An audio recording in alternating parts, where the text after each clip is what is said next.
Sejam todos muito bem-vindos. Meu nome é Thiago Alves, eu sou procurador jurídico da Agência Reguladora Ares PCJ. Estou com vocês nessa e em outras aulas concernentes ao tema da política de subsídios e do acesso das populações de baixa renda aos serviços de saneamento básico e aos recursos hídricos. Na aula de hoje, nós abordaremos especificamente o tema dos subsídios, da inadimplência e da interrupção na prestação dos serviços.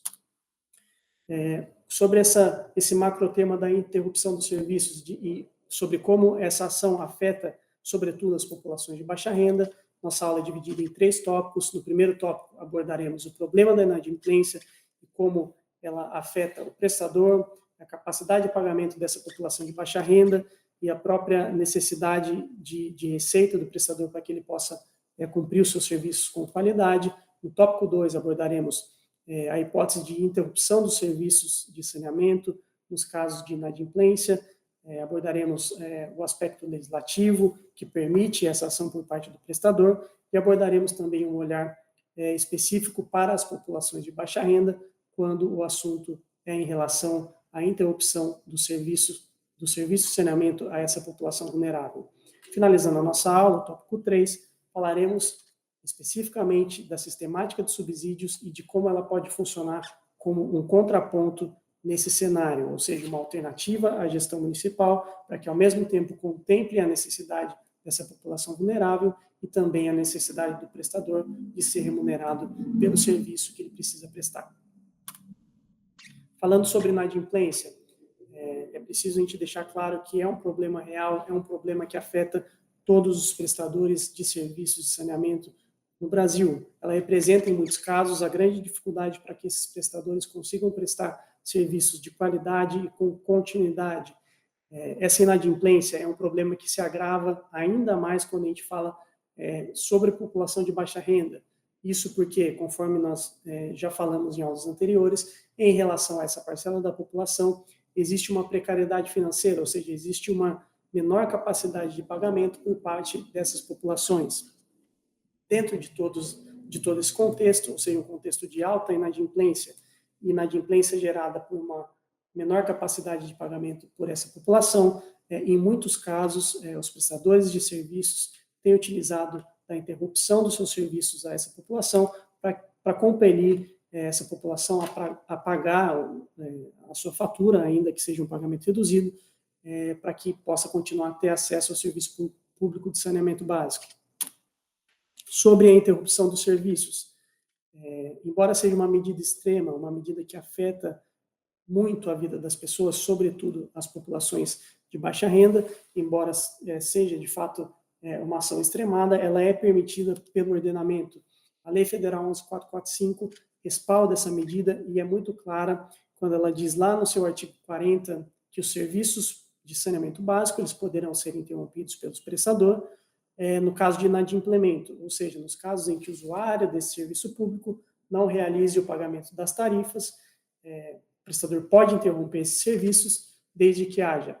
notificação formal desse usuário inadimplente e desde que sejam preservadas as condições mínimas de manutenção da saúde desses usuários. Portanto, embora seja uma medida que deve ser adotada somente em última escala e com alguns cuidados, a lei permite essa ação por parte do prestador.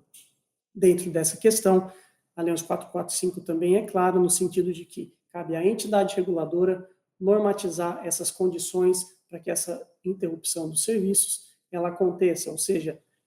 fator temporal, quais débitos permitem interrupção dos serviços, quais são as condições mínimas que devem ser mantidas quando for o caso do prestador interromper serviços em face dessa população de baixa renda. Todos esses critérios devem ser regulamentados pelo prestador, e aí eu trago para vocês a resolução Ares PCJ número 50 de 2014 e outras resoluções, mas sobre esse tema, essa resolução tem uma abordagem específica, é um exemplo de regulamentação por parte da entidade reguladora.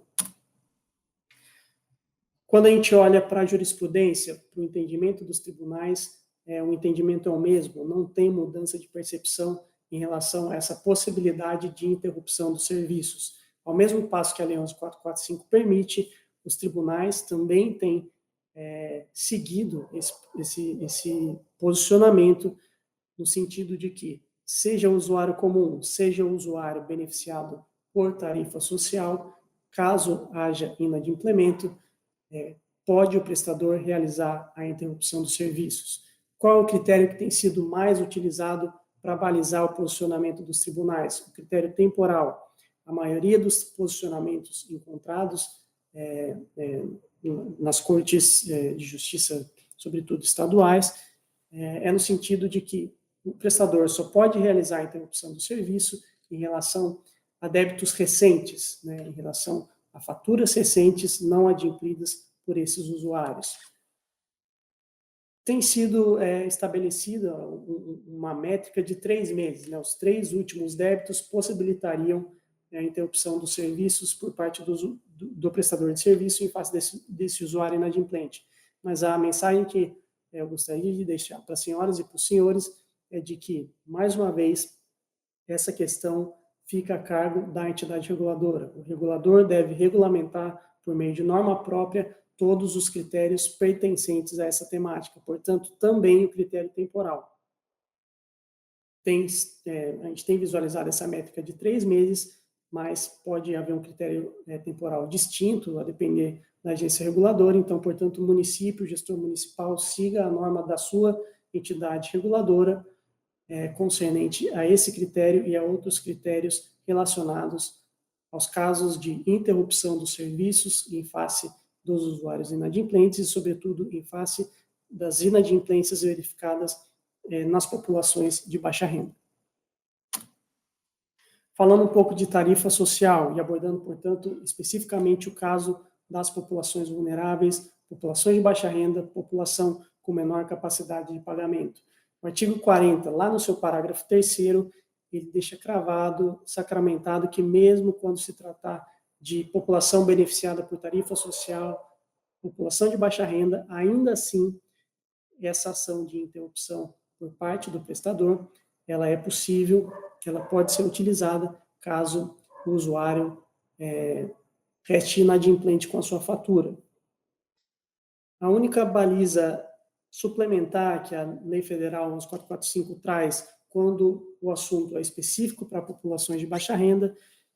está estampado aí no parágrafo 3º, é de que a essas pessoas, usuários da categoria residencial de baixa renda, beneficiário da tarifa social, essa interrupção deve obedecer a prazos e critérios que preservem condições mínimas de manutenção da saúde dessas pessoas atingidas. Portanto, tem um condicionante extra, de que condições muito bem sacramentadas, elas continuem a ser seguidas para que não prejudique de forma demasiada essa população de baixa renda, mas desde que essas condições elas sejam preservadas, o prestador ainda assim pode realizar a interrupção dos serviços. Isso porque tem uma razão de ser, a Lei 11.445 teve esse olhar também de perceber de que quando a gente fala em população vulnerável, famílias em situação de baixa renda, essas ações de interrupção, elas têm uma afetação ainda maior, um grau ainda maior de prejudicialidade a essas populações. Por isso, um cuidado extra, um cuidado maior deve ser olhado por esses prestadores e também deve ser colocado na pauta da gestão municipal para que outras alternativas sejam pensadas para que essas ações de interrupção elas não sejam tão necessárias como a gente tem visualizado na prática. Falando dos subsídios, e como eles funcionam para reduzir essa necessidade de interrupção de serviços. Conforme nós já mencionamos em outras aulas, existe um respaldo legal da Lei 11.445, existe respaldo jurisprudencial, toda a literatura que permeia o saneamento traz ferramentas e traz, de fato, percepções que dão tranquilidade ao gestor municipal para aplicar a política de subsídios. Portanto, aqui nós reforçamos a ideia de que esses instrumentos econômicos eles podem muito bem ser utilizados para reduzir inadimplência e para reduzir necessidade de interrupção de serviços. Eu trago aí um trecho de um artigo escrito por Ferreira, em 2021, que muito bem retrata essa ferramenta e como ela pode ser utilizada. Diz a menção, né, que a tarifa social atua como ferramenta moderadora capaz de ajudar a manter a saúde financeira da concessionária, portanto do prestador, e ao mesmo tempo evitar a suspensão do fornecimento de água à população de baixa renda. Portanto, os subsídios a um só tempo, eles conseguem reduzir o valor que será pago por essa população de baixa renda, então, portanto, em última análise, ele acaba aumentando a capacidade de pagamento dessas populações, uma vez que elas vão pagar um valor reduzido. E, além disso,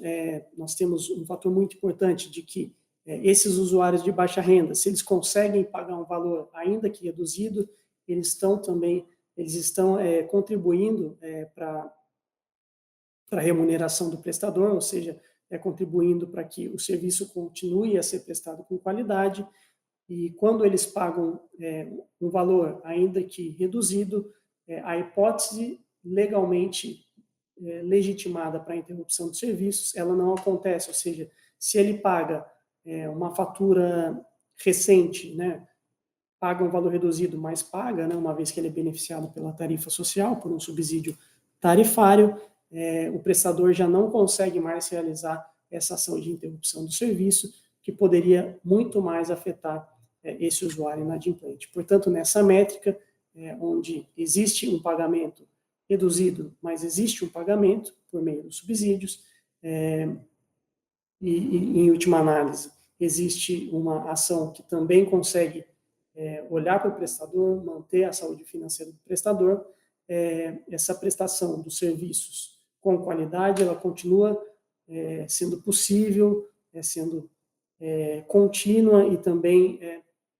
tendo um fator aí de melhoria para essas populações de baixa renda. Afinal, para que o prestador consiga realizar melhorias nos serviços de saneamento em geral, mas também para essas populações, ele necessita ter receita para cobrir os seus custos e também para realizar os investimentos necessários. Portanto, fica aí a nossa mensagem para a utilização de subsídios como uma ferramenta, uma política pública a ser implementada, a ser encorajada no contexto municipal. Como conclusões da nossa aula, retratando todos os pontos que nós já trouxemos nas telas anteriores e para, de fato, construir um parâmetro para que as senhoras e os senhores, na sua atuação de gestão municipal, possam, de fato, realizar essa política pública de saneamento básico em prol dessas populações de baixa renda, nós que cravamos o entendimento de utilização dos subsídios, uma vez que eles podem ser utilizados em contraponto a um cenário em que, primeiro, a legislação permite a interrupção, então, portanto, caso haja inadimplência do usuário, mesmo o usuário de baixa renda, pode haver essa interrupção pelo prestador, isso não configura uma afronta ao princípio da continuidade do serviço público, uma vez que a legislação permite, então os subsídios eles podem contrapor esse cenário. Ao mesmo tempo, o subsídio pode funcionar em um cenário onde o prestador ele precisa de instrumentos contra a inadimplência, o prestador precisa ser remunerado, e quando a inadimplência acontece, ela reduz as receitas que são necessárias ao prestador, e, portanto, os subsídios também podem ser utilizados para contrapor esse cenário. E, por último, consolidando essa percepção, os subsídios são ferramentas econômicas que podem ser utilizadas em prol da população de baixa renda, sejam subsídios tarifários, sejam subsídios não tarifários, eles conseguem, ao mesmo tempo, contemplar a necessidade dessas populações vulneráveis e também a necessidade do prestador de serviço. Essa é a aula de hoje. Fica aqui a bibliografia indicada sobre todos esses temas que nós abordamos e também os links de acesso para que as senhoras e os senhores possam aprofundar o estudo desse tema. Eu agradeço a atenção de todos, foi um prazer estar aqui com as senhoras e com os senhores nesses encontros. Muito obrigado e ótimos estudos.